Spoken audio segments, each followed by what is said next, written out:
وَاذْكُرُوا اللَّهَ فِي أَيَّامٍ مَّعْدُودَاتٍ، خوب اللہ کو یاد کرو ان گنتی کے دنوں میں جو حج کے گنتی کے دن ہیں، ان کے اندر خصوصاً اللہ تبارک و تعالیٰ کو یاد کرو. فَمَن تَعَجَّلَ فِي يَوْمَيْنِ فَلَا إِثْمَ عَلَيْهِ، اور جو کوئی 2 دن کے اندر ہی واپس آ جائے تو اس میں کوئی حرج نہیں ہے. اب یہ بات سمجھیں آپ، حج میں جب مینا کے اندر سٹے ہوتا ہے، 8 کو آپ چلے جاتے ہیں، اس کے بعد مینا میں رہنا ہے، 9 کو آپ عرفات میں گئے، پھر مزدلفہ میں رات رہے، پھر 10 کو مینا میں واپس آ گئے، یعنی عید والے دن. تو حاجیوں پر عید کی نماز کوئی نہیں ہوتی، انہوں نے وہاں رمی کرنی ہوتی ہے،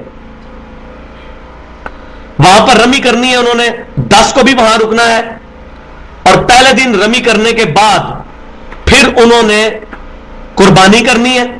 قربانی کرنے کے بعد اپنے سر کے بال منڈوانے ہیں، پھر احرام کھولنا ہے، پھر غسل کرنا ہے، پھر کپڑے پہن کر تو طواف کعبہ کے لیے آنا ہے، جس کو طواف زیارت کہتے ہیں.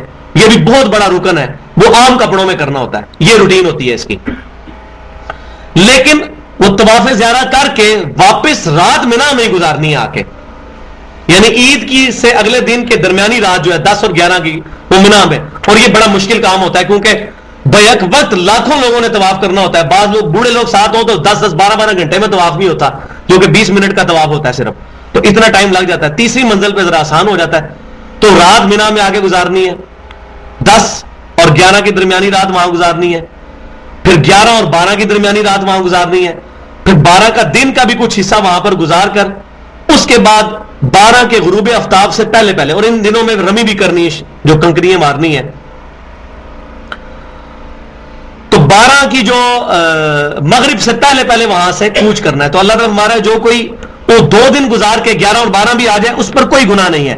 من تاخر فلا اثم علیہ، اور جو کوئی ایک دن اور بڑھا لے تو اس میں بھی کوئی گناہ نہیں ہے. تو 13 کے لیے بھی بعض لوگ جب لیٹ ہو جاتے ہیں تو پھر 13 کے لیے بھی رک جاتے ہیں وہاں پہ.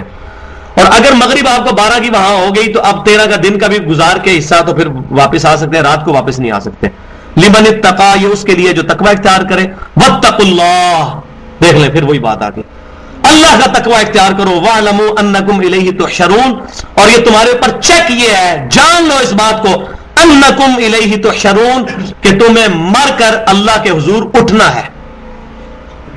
تقوی کا جو لٹمس ٹیسٹ ہے وہ یہی ہے کہ انسان کو یہ یقین ہو جائے کہ میں نے accountability of day of judgement اپنے دل میں وہ رکھ لے کہ میں نے اللہ کے حضور پیشی قیامت والے دن ہونی ہے. اور وہ جامعہ ترمذی میں حدیث ہے جس میں میں آج کا درس ختم کرتا ہوں. جامعہ ترمذی میں صحیح حدیث ہے، امام کائنات صلی اللہ علیہ وسلم نے فرمایا کہ کوئی شخص قیامت والے دن اس وقت تک اپنا قدم بھی نہیں ہٹا سکے گا، یہ صحیح سند کے ساتھ ہے، جب تک کہ 5 سوالوں کے جواب نہ دے لے. پہلا سوال ہوگا عمر کس کام میں گزاری، دوسرا سوال ہوگا جوانی کیسے گزاری، حالانکہ عمر میں جوانی آ جاتی ہے لیکن وہی لن تنالوا البر حتى تنفقوا مما تحبون، اعلیٰ ترین درجہ جوانی. تیسرا سوال ہوگا مال کیسے کمایا، حلال تھا یا حرام تھا. اور چوتھا سوال مال کو کہاں پر خرچ کیا، حلال پر یا حرام پر. اور 5واں سوال اپنے علم پر کہاں تک عمل کیا. تو یہ علم تھا نا، تو مسلمان ہے اور مسلمان پہ علم دین حاصل کرنا فرض ہے، تو انہیں اس پہ عمل کیا، قرآن و سنت کے احکامات سیکھے. خود کبھی صحیح بخاری کھول کر دیکھا کہ نماز کا طریقہ امام کائنات صلی اللہ علیہ وسلم کا کیا لکھا ہوا ہے، یا بس لگی لپٹی ہوئی چلتا رہا اسی طریقے سے، اور زندگی میں ایک نماز بھی سنت کے طریقے پر پڑھنے کی توفیق نہ ملی.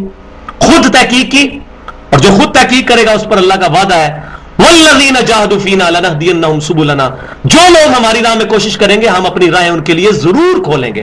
یہ اللہ نے اپنے اوپر اوبلیگیشن کر لی ہے کہ جو شخص اللہ کی راہ میں کوشش کرے گا اللہ ضرور راہیں دکھائے گا. اور الحمدللہ ایسے ایسے لوگ موجود ہیں 60 70 سال کی عمر میں داڑیاں سفید ہو چکی ہیں، اب جا کے ان کے اندر اخلاص موجود تھا، اللہ نے مرنے سے پہلے ان کو ہدایت دے دی. مولوی کو نہیں ملے گی، مولوی کے اندر اخلاص نہیں ہوتا الا ماشاء اللہ. میں سارے مولویوں کو غلط نہیں کہتا، لیکن اکثر کی روٹی چونکہ دین کے ساتھ لگی ہوئی ہے، آپ ان کو بخاری مسلم کھول کے بھی بتا دیں، کہیں گے یہ ایڈے بڑے بزرگ پاگل سن. ہم کہتے ہیں نہ تیرے بزرگ کا دین نہ میرے بزرگ کا دین، دین اللہ کا اور اس کے محبوب صلی اللہ علیہ وسلم کا دین ہے.